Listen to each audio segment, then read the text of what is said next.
I never understood why Christians were like, you can't smoke or you can't drink or you can't do these things. I thought it was because they were. This is teaching for women. So Psalms 104. Verse 14, and he causes the grass to grow for the cattle and the herb for the service of man, because he created herbs for man, just like marijuana isn't a sin, that he may bring forth food out of the earth and wine that maketh glad the heart of man. And his son's first miracle was turning water into wine and giving it to the people after they're well drunk. His first miracle. And wine that maketh glad the heart of man, and oil to make his face to shine, and bread which strengtheneth the man's heart.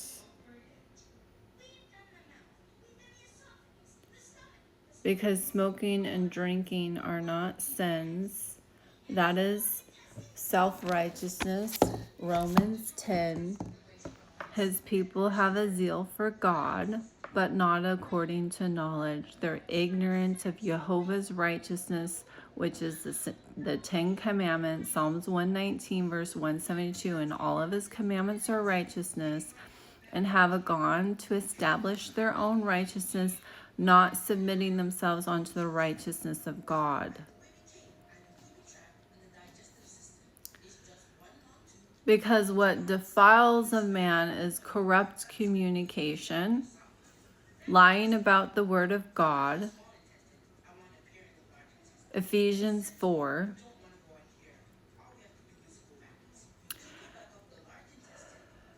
Matthew 15, Mark 7. Yeshua quoted he quoted Isaiah 29 and Deuteronomy chapter 6. The abundance of the heart, the mouth speaks. You're supposed to have the 10 Commandments, the righteousness of God written on your heart. Christians do commandments and traditions of men. They do everything the Bible tells them not to do. Jeremiah 10, fornication, idolatry, with their traditions of men, Christmas and Easter, the ways of the heathen. Deuteronomy 12 tells you, do not ask how they worship their gods so you can worship me the same way. What do? Jeremiah 10, cut a tree out from the forest, bring it in their house every December 25th on the winter solstice. They're dismayed by the signs in heaven. Winter solstice. They nail it down with hammer and nails, stand it up like a palm tree, and they deck it. Deck the halls. Jeremiah 10, Jeremiah 7 and 44. They break Sabbath, the fourth commandments, to bake cakes for the Queen of Heaven. What the Catholics has turned the Queen of Heaven into Mary. Ishtar Easter, making their hot cross buns.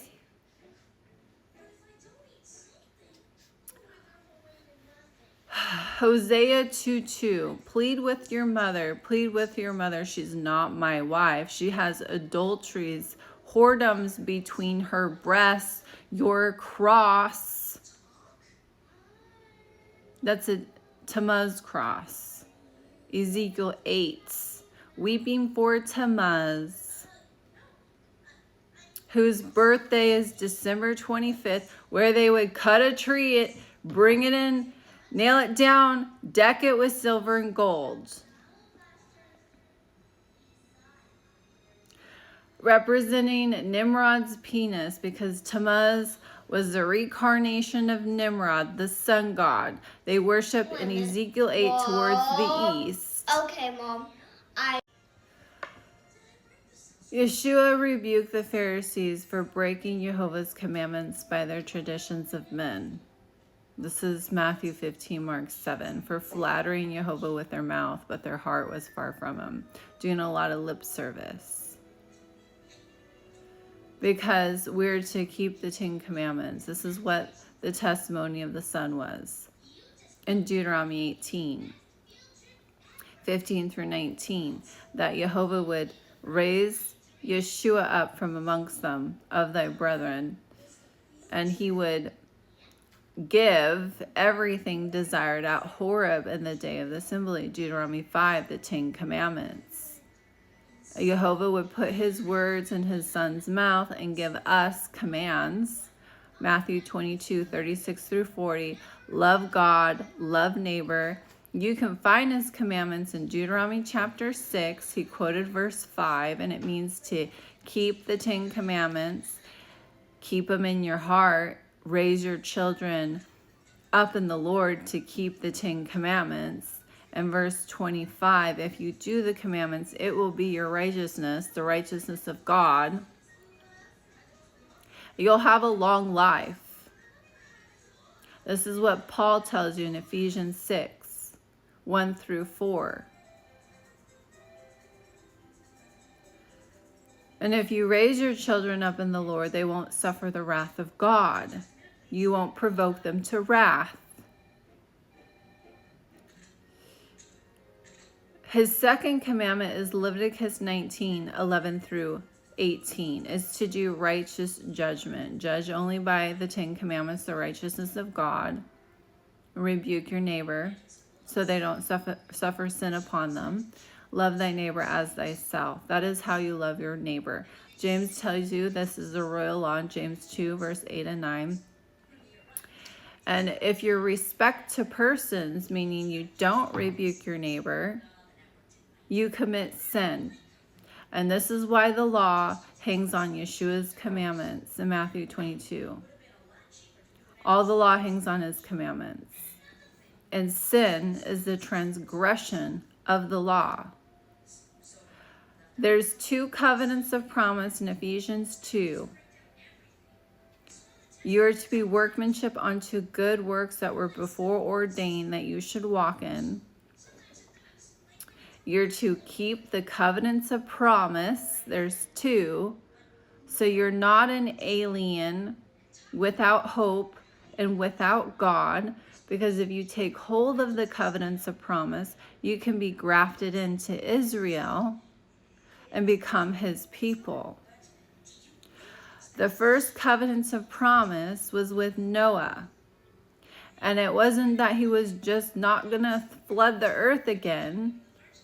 There was a covenant, an agreement between mankind, all the animals, and Jehovah for us to eat clean. Do not eat the blood therein. Genesis 9, verse 4.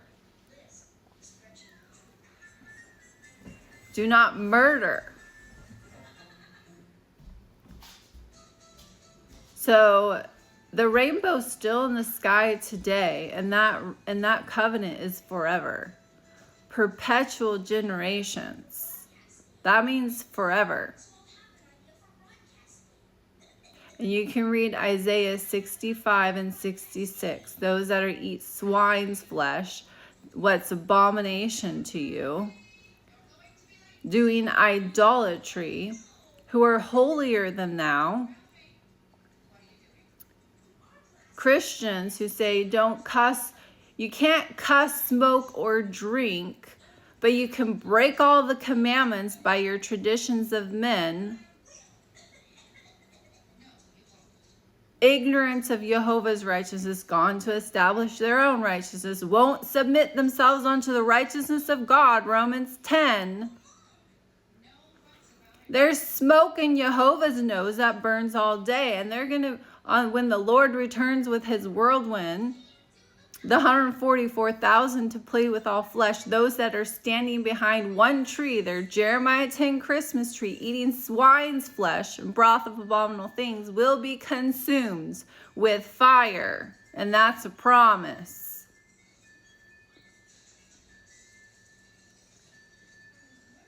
So get rid of your adulteries between your breasts.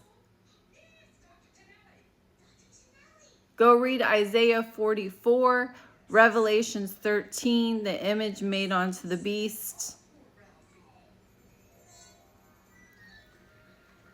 Keep the 10 Commandments, eat clean.